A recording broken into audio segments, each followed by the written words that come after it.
అసలు హజిల్ హైవ్ అంటే ఏంటి? అరే వీడు వస్తాడు, హజిల్ హైవ్ అంటాడు, పోతాడు. ఒక పర్సన్ ఏ వీసా మీద యూఎస్ఏకి వచ్చినా గానీ వాళ్ళకి చాలా క్వెషన్స్ ఉంటాయి. అది F1 అయినా, H1 అయినా, L1 అయినా, J1 అయినా, B1 అయినా. ఎగ్జాంపుల్‌కి నన్నే తీసుకోండి. యూఎస్ఏ రాగానే ఏ సిమ్ తీసుకోవాలి, ఏ ప్లాన్ తీసుకోవాలి, ఏ బ్యాంక్ అకౌంట్ తీసుకోవాలి, లీజ్ ఎలా, అకామిడేషన్ ఎలా, కాలేజెస్‌లో అసైన్‌మెంట్స్ ఎట్లా చేయాలి, ఆన్ క్యాంపస్ జాబ్ అప్లై ఎట్లా చేయాలి, అండ్ రీసెర్చ్ అసిస్టెంట్స్, జీఏలు, టీఏలు ఇవి ఎలా అప్లై చేయాలో తెలియదు. ఆన్ క్యాంపస్ జాబ్‌కి అప్లికేషన్ ఎలా డ్రాఫ్ట్ చేయాలో కూడా తెలియదు.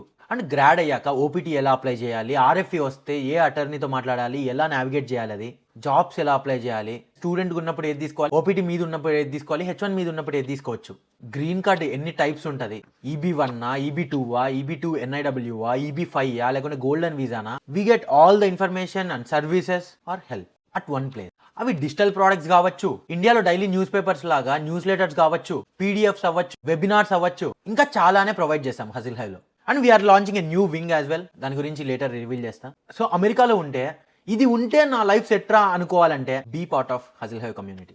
Comment hustle and I'll share the link to join our community in your DM. See you in the next one. ఇవన్నీ నేను ఫేస్ చేసిన ఇష్యూస్ నుంచి వచ్చిన ఆలోచన. మీ వాడిని, మీలో ఒకడిని.